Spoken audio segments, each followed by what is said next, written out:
Qualidade de dados também é bem interessante. Tá? Aqui na qualidade de dados, você pode ter algumas restrições de acordo com o plano, tá? Mas basicamente o que acontece aqui é onde você de fato tem um mapa de como as propriedades, como os objetos estão performando.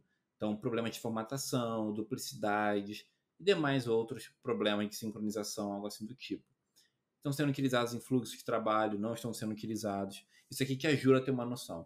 Normalmente, quando você expande o seu projeto, quando o seu projeto fica bem maior, você vai precisar muito, tá, monitorar a qualidade de dados para você tomar ações. Inclusive, isso aqui é importante para te ajudar a excluir aquilo que você não precisa mais, porque os processos vão ficando defasados e muitas vezes não temos clareza se precisamos ou não mantê-los. Então, isso pode te ajudar a ter uma economia. Às vezes você tem contatos duplicados, muitos contatos duplicados, e talvez você não precise pagar tanto para a HubSpot em relação ao volume de contatos. Enfim, tem uma série de usos bem legais.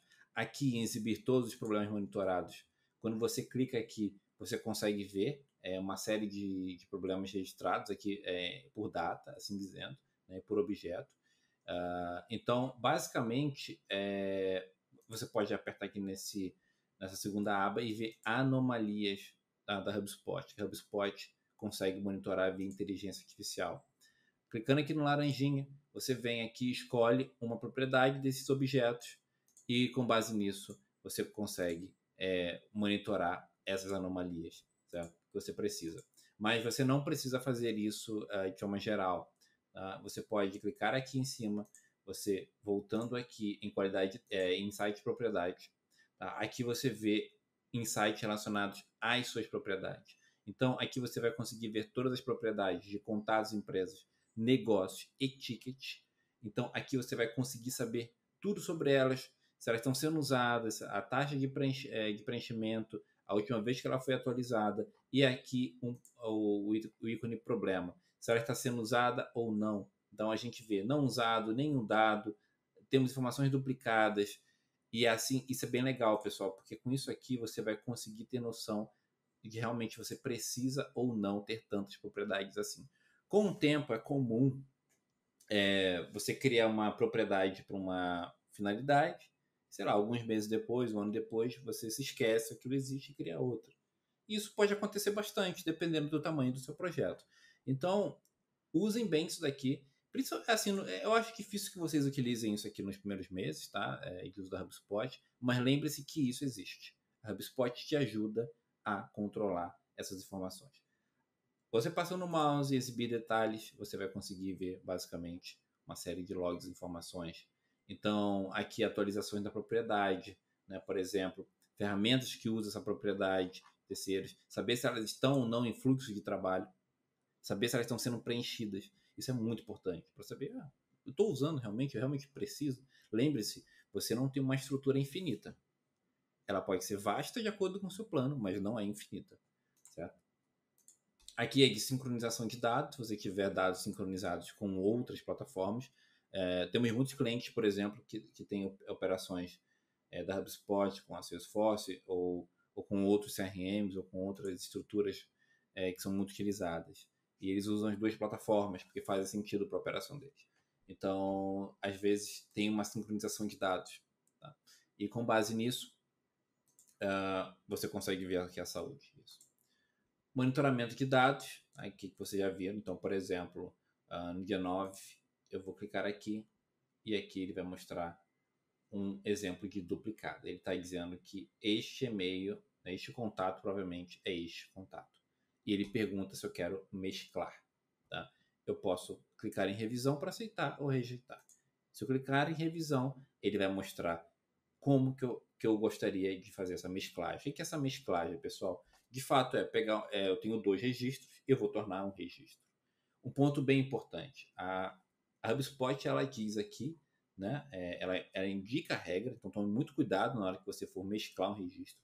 Você não precisa só vir aqui, mas aqui é um dos pontos principais para você conseguir fazer essa mesclagem.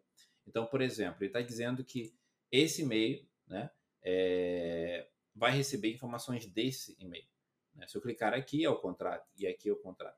Então você decide qual vai ser o principal E aqui ele diz um guia. O que acontece quando eu mesclo dois contatos? Aí ele vai falar: o registro de contato final terá o tal e-mail, que é do registro que você clicou, né, como endereço principal.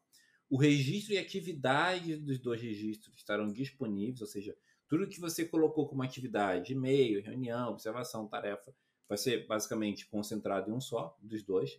Né? O valor mais recente para cada propriedade será usado no registro final, tá? Então, sempre o valor mais recente. O contato secundário será removido, né, de todos os fluxos de trabalho, ou seja, se é um contato secundário, ele vai ser removido de fluxo. O contato principal poderá ser inscrito em novos fluxos de trabalho. Né? Lá no fluxo de trabalho eu vou ensinar vocês a como concentrar isso. Tá? E atentem-se para os IDs também. Os IDs também podem sofrer alterações. E aqui tem um guia da HubSpot, tá? Um leia mais. E aqui tem um guia, né, lá na Knowledge Base. Né? Então aqui pode colocar em português. E aqui ele tem um guia bem amplo explicando sobre isso. Tá? Como eu já falei, pessoal, explorem bem a base de conhecimento da HubSpot, principalmente nos assuntos que são mais importantes para vocês. Olha só que a quantidade de informação interessante. Eles falam qual é o plano da HubSpot que aborda tal situação, quais são as limitações, porque às vezes você tem uma funcionalidade que você pode fazer num plano, por exemplo, Starter, mas que você tem mais possibilidades no Professional e mais possibilidades ainda no Enterprise. Então, não significa que só porque você pode mesclar num plano Starter, por exemplo, não significa que você vai ter as mesmas funcionalidades num plano Enterprise, certo? Então, em gerenciar duplicados, você consegue fazer isso e você consegue também definir por datas. E aqui tem todos que ele está dizendo. Então, ele vai identificar similaridades, certo? Pelo nome, pelo como o e-mail foi escrito, né? Às vezes até mesmo por um e-mail da empresa. Então, isso é muito importante. Isso aqui é bem legal. Né? Você pode também, dependendo do seu plano, aceitar ou rejeitar em massa, tá? De acordo com as opções. Não são todos os planos que possuem isso. Tá? Aqui também tem algo bem interessante, que são os problemas de formatação. Né? Então, ele consegue identificar algumas situações de formatação. Por exemplo, caixa alta. Então, você vê esse nome aqui, ó, Jaqueline, em caixa alta, e está sugerindo que você coloque Jaqueline em caixa baixa, sobrenome também. Né? Então, quando o nome e sobrenome são iguais, ele também, né, sugere, por exemplo, teste. Nome e sobrenome são iguais, estranho. Então, remove o seu sobrenome. É o que ele está sugerindo aqui. Aqui, ó, contém o URL ou domínio inesperado no sobrenome. Contém um valor incomum. Miro time. Esse aqui é o time da Miro. Então, remover. Né? Capitalização ausente ou não esperada. Ó, Antunes por meio do Adobe Acrobat Sign, blá, blá, blá. Realmente é estranho. Então, ele é bastante inteligente. Né? É bem legal. Então, tem várias, assim, ó, contém número. Por exemplo, isso aqui com certeza foram testes. Então, contém um número. Não faz sentido, tem um número. Claro que pode ser um nome real, claro. Eu acho que existem pessoas com número no nome no mundo. Devem ser bastante raras, mas pode ser que existam. Né? Então, você remove ou não, tá? Mas assim, em questão de padrões, você tem aqui uma inteligência muito forte, tá, em relação a isso. E você vê aqui as categorias no lado esquerdo: nome, e-mail, localização. Esse de localização aqui, por exemplo, um formato diferente pode ser preferido.